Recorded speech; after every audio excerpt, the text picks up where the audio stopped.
Hi hello ನಮಸ್ತೆ ಗೆಳೆಯರೇ. ಜೀವನದಲ್ಲಿ ಯಾರ ಬಗ್ಗೆ ಜಾಸ್ತಿ ತಲೆ ಕೆಡಿಸ್ಕೊಬಿಡಿ, ನಿಮ್ಮ ಬಗ್ಗೆ ನೀವು ತಲೆ ಕೆಡಿಸ್ಕೊಳ್ಳಿ, ಅವಾಗಲೇ ನೀವು ಉದ್ಧಾರ ಆಗೋದು ಅಂತ ಹೇಳ್ತಾ ನಾನಿವತ್ತು ಬಂದಿದ್ದೀನಿ ಒಂದು ಇಂಟ್ರೆಸ್ಟಿಂಗ್ ಆಗಿರೋ ವಿಡಿಯೋ ಜೊತೆ. ಏನಪ್ಪ ಇದು ಇಂಟ್ರೆಸ್ಟಿಂಗ್ ವಿಡಿಯೋ ಅಂತೇಳಿ ಭಜನೆ ಮಾಡ್ತಾ ಇರೋ ವಿಡಿಯೋ ಹಾಕಿದ್ದೇನೆ ಅಂತ ಅನ್ಕೊಂಡಿದ್ದೀರಾ? ಹೌದು, ನಾನಿವತ್ತು ಹೇಳಿಕೊಟ್ಟಿರೋದು ಇವರು ಮಾಡುವ ಭಜನೆಯ ಬಗ್ಗೆ. ಅದನ್ನು ಪಾಲಿಸುವ ರೀತಿ, ಶಿಸ್ತು ಎಲ್ಲಾನು ಒಂದೊಂದಾಗಿ ಎಕ್ಸ್ಪ್ಲೇನ್ ಮಾಡ್ತೀನಿ. ಕೇಳಿದ ಮೇಲೆ ನೀವು ಶಾಕ್ ಆಗೋದಂತೂ ಗ್ಯಾರಂಟಿ.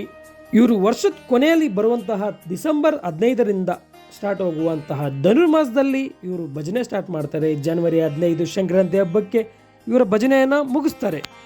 ಡಿಸೆಂಬರ್ ತಿಂಗಳಂದ್ರೇ ಕೇಳಬೇಕಾ, ಮೈ ಕೊರೆಯುವಂತಹ ಚಳಿ ಇದ್ರೂ ಬೆಳಗಿನ ಜಾವ 5 ಗಂಟೆಗೆ ಎದ್ದು 7-1/4 ಗಂಟೆ ತನಕ ಭಜನೆ ಮಾಡ್ತಾರೆ. ಸತತವಾಗಿ 5.5 ಕಿಲೋಮೀಟರ್ಗಳ ತನಕ ನಡೀತಾರೆ. ಈ ಭಜನೆಯಲ್ಲಿ 7 ವರ್ಷದ ಮಕ್ಕಳಿಂದ ಹಿಡಿದು 70 ವರ್ಷದ ಹಿರಿಯ ನಾಗರಿಕರ ತನಕ ಪ್ರತಿಯೊಬ್ಬರೂ ಭಾಗಿಯಾಗಿರ್ತಾರೆ. 30ರಿಂದ 40 ಜನ ಇರ್ತಾರೆ.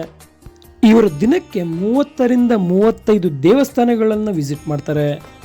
ಪ್ರತಿಯೊಂದು ದೇವಸ್ಥಾನದಲ್ಲೂ ಕರ್ಪೂರ ಆರಾಧನೆ ಜೊತೆಗೆ ಎಲ್ಲಾ ದೇವರುಗಳ ಭಜನಾ ಕೀರ್ತನೆಗಳನ್ನು ಹಾಡ್ತಾರೆ. ಈ ಭಜನೆಯ ಮುಖ್ಯಸ್ಥರಾದ ತಿಮ್ಮರಾಯಪ್ಪ ಸ್ವಾಮಿಯವರ ಮಗನವರಾದ ಮಹಾತ್ಮ ಆಂಜನೇಯನವರು ಮತ್ತು ಈ ಅಮೂಲ್ಯವಾದ ಮಂಡಳಿ ನಡೆಯುವಂತಹ ಸ್ಥಳ ಬಂದು ವಿಜಯಪುರ ದೇವನಹಳ್ಳಿ ತಾಲೂಕು ಆಗಿರುತ್ತದೆ. ವಿಜಯಪುರದ ಬಲಿಜ ಕುಲ ಬಾಂಧವರ ಭಜನೆ ಭಕ್ತ ಮಂಡಳಿಯಿಂದ ಸತತವಾಗಿ 80ರಿಂದ 90 ವರ್ಷಗಳಿಂದ ನಡೆಸಿಕೊಂಡು ಬಂದಿರುವಂತಹ ಈ ಭಜನೆಯನ್ನು ಇಲ್ಲಿಯವರೆಗೂ ನಡೆಸಿಕೊಂಡು ಬರ್ತಿದ್ದಾರೆ, ಮುಂದೆ ನಡೆಸುತ್ತಲೇ ಇರುತ್ತಾರೆ.